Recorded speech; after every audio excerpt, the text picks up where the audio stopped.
Bonjour à toutes et à tous, c'est un grand plaisir de vous retrouver dans cette nouvelle saison de Projetez-vous. Nous aborderons tous les aspects des métiers de la gestion de projet et je vous donnerai tous les billes avec mes invités pour performer dans votre carrière et la faire évoluer. Petite nouveauté cette saison, tous les épisodes seront filmés et certains même en studio. J'ai prévu pour vous des invités exceptionnels qui partageront leurs expériences et leurs insights. Si vous êtes certifié du Project Management Institute, vous pouvez cumuler des points, des PDU pour votre certification. Je vous souhaite une bonne écoute.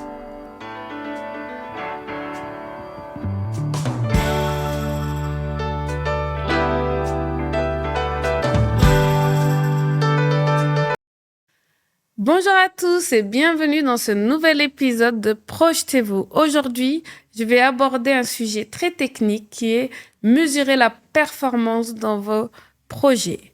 En effet, il est vraiment important pour un chef de projet de maîtriser ses métriques, de vraiment les maîtriser pour garantir le succès de ses projets. C'est comme regarder dans un rétroviseur et un pare-brise à la fois. D'un côté, on évalue ce qui a été accompli jusqu'à présent et de l'autre côté, on s'assure que l'on avance dans la bonne direction pour atteindre les objectifs fixés.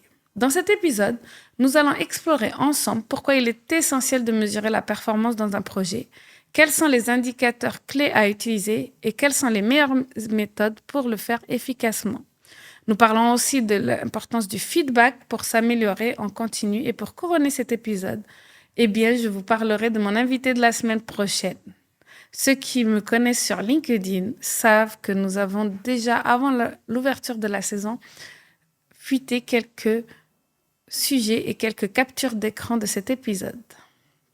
Alors, pourquoi mesurer la performance dans un projet? J'ai vu beaucoup de chefs de projet qui ne s'intéressaient pas à la performance, à la progression, à voir quels étaient les décalages par rapport à ce qui avait été planifié et quelles sont les nouvelles estimations. Pour eux, c'était naturel.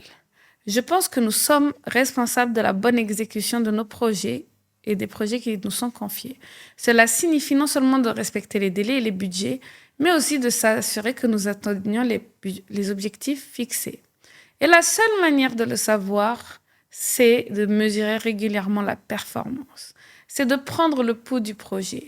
C'est ce qui permet de savoir où nous en sommes par rapport à nos objectifs initiaux, d'identifier les écarts et de prendre les mesures nécessaires pour corriger le tir si besoin. En effet, pour moi, c'est vraiment avancer dans le projet avec une boussole. Et cela aide à maintenir la transparence. Cela permet de faire des reportings réguliers à la direction, aux clients et de vraiment les rassurer sur la progression du projet. Cela leur montre que le projet avance conformément aux attentes. Mais attention, la performance ne se limite pas qu'aux chiffres. Respecter le budget et le planning, c'est bien. Mais la qualité et la valeur sont vraiment importantes. Il faut que les parties prenantes soient satisfaites de la performance globale du projet. Imaginez que vous développez un projet d'une nouvelle application pour un client. Le projet est dans les temps et les coûts sont maîtrisés. Mais si l'application ne répond pas aux besoins réels des utilisateurs finaux, alors pouvons-nous réellement parler de résultats et de réussite? La performance, elle doit être mesurée de manière globale. Souvent, d'ailleurs, on parle d'objectifs SMART. Mon invité la semaine prochaine va pulvériser ce mesurable. Mais l'important, c'est vraiment la satisfaction client. C'est ce qui fera la différence entre un projet juste terminé et un projet véritablement réussi. Les indicateurs clés de performance, les KPI, Key Performance Indicator, sont vraiment importants à bien mettre en place dès le début du projet. Chaque projet a des KPI différents. Ce sont des indicateurs que nous pouvons utiliser et suivre tout au long du projet. Vous les connaissez sûrement, ces KPI. Plusieurs, c'est pour le budget, bien sûr, c'est pour les délais, mais il peut y en avoir pour la qualité ou bien pour la satisfaction client. C'est pour suivre les aspects les plus importants du projet. Ne pas faire trop de KPI est crucial. Il faut choisir ceux qui sont le plus pertinents. En fonction des objectifs spécifiques de vos projets. Vous pouvez, par exemple, avoir un indicateur de temps comme voir si le projet respecte les échéances et les jalons fixés. Combien de tâches critiques ont été achevées dans les délais? Ça peut être un KPI. Eh bien, cela permet de s'assurer que le projet avance à une vitesse prévue. Il y a tout un tas de KPI dont je ne vais pas vous parler. Par exemple, les KPI financiers avec la célèbre technique Earned Value Management, ou bien les KPI de qualité où il faut évaluer à chaque instant si le projet répond aux standards de qualité définis au départ. Cela peut inclure des mesures comme le taux d'erreur ou de bug dans un projet, ou bien encore la conformité aux spécifications techniques dans un projet industriel. Et puis finalement, toujours avoir un KPI lié à la satisfaction des parties prenantes. Ils sont souvent négligés mais sont extrêmement importants. Quelle est la perception des parties prenantes de votre projet? Un projet techniquement bien exécuté mais qui ne satisfait pas les utilisateurs finaux peut difficilement être qualifié de succès. En effet, on va dépenser de l'argent dans un projet mais on n'aura pas de clients derrière. Donc le ROI sera vraiment impacté par cela. Les études et les méthodes pour mesurer la performance sont variables. Moi, je vais vous parler du tableau de bord qui est vraiment important. Un chef de projet doit avoir un tableau de bord régulier qui va lui permettre de mesurer déjà les KPI de finances temporelles. Bien sûr, il existe dans les logiciels de gestion de projet comme Microsoft Project, Monday.com ou Trello. Et ça permet de centraliser les informations et de suivre les KPI en temps réel. Mais il faut bien sûr mettre en place les méthodes de mesure adaptées.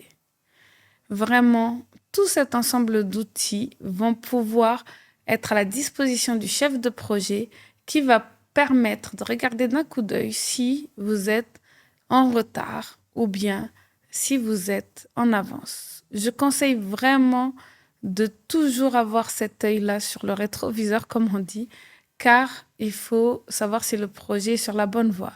Et puis, cela vous permet à n'importe quel moment de pouvoir reporter à la direction et dès qu'il y a un petit décalage, d'alerter pour prendre les mesures nécessaires et éviter des gros décalages en fin de projet. Vraiment, moi, je vais juste vous dire, le tableau de bord est important. Il y a d'autres mesures, par exemple, les feedbacks. Mesurer la performance, c'est bien, mais pour en tirer profit, il faut savoir interpréter les résultats et s'améliorer en conséquence. C'est là que le feedback entre en jeu. C'est là que la voix de vos parties prenantes, de vos utilisateurs et de votre équipe compte. C'est ce qui vous permet de comprendre ce qui fonctionne bien et ce qui doit être ajusté. Vous pouvez avoir des KPI parfaits, mais si vous ne tenez pas compte des feedbacks, vous risquez de passer à côté d'améliorations essentielles. Par exemple, imaginons que vous ayez tous atteint tous vos objectifs en termes de délai et de budget, mais que votre équipe soit épuisée à cause d'une mauvaise répartition des tâches. Les feedbacks de votre équipe pourraient aider à ajuster la charge de travail, à mieux répartir les responsabilités et à éviter le burn-out collectif pour les prochains projets. Encourager une culture de feedback, c'est garantir une amélioration continue de vos projets. Il est vraiment essentiel de créer un environnement où toutes les parties prenantes peuvent s'adresser à vous et se sentir à l'aise pour partager leurs expressions. La semaine prochaine, je vais aller plus loin dans ces objectifs, dans ces KPI, avec mon invité Isidore Fedak. Je le recevrai. Il est expert en gestion de projet et certification PMP et il va partager son expérience. Il nous dit que une des phrases importantes, c'est que même si nous n'avons pas respecté les délais et le budget, un projet peut être une réussite. Nous aborderons des exemples de projets qu'il a accompagnés et il nous expliquera comment il forme des chefs de projet à mesurer efficacement les indicateurs. Ne manquez pas cet épisode car Isidore apporte une perspective technique sur la méthodologie de la performance. Pour résumer cet épisode, souvenons-nous que mesurer la performance est bien plus que cocher des cases dans une liste. C'est un processus essentiel qui nous permet de piloter nos projets avec précision, de les ajuster en temps réel et de garantir qu'ils apportent la valeur attendue. Je n'ai pas assez parlé de valeur dans cet épisode, mais sachez que tous les KPI doivent être en fonction de cette valeur. Si vous êtes chef de projet ou aspirez à l'être, je vous encourage vivement à intégrer cette pratique de manière systématique dans votre gestion quotidienne. Alors, je vous dis à la semaine prochaine pour un nouvel épisode. Merci pour votre écoute et n'hésitez pas à partager vos réflexions sur la mesure de la performance. Je suis disponible sur LinkedIn ou dans les commentaires du podcast. Prenez soin de vous et à très bientôt pour un nouvel épisode de Projetez-vous.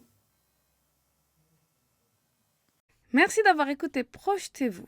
Sachez que cet épisode est aussi disponible en visuel à partir de mercredi sur YouTube. Donc n'hésitez pas à regarder l'épisode en entier. Si vous souhaitez soutenir le podcast, n'hésitez pas à laisser un commentaire, un avis sur votre plateforme d'écoute préférée. Cette saison, j'ai rajouté aussi des hors-séries spéciaux néo-leaders en co-animation avec Fawzi Malak, mon partenaire, qui vont paraître tous les jeudis. Profitez bien, n'hésitez pas à me contacter et mettez en place les plans d'action qui vous sont conseillés par tous mes invités et moi-même. Je vous souhaite une bonne semaine.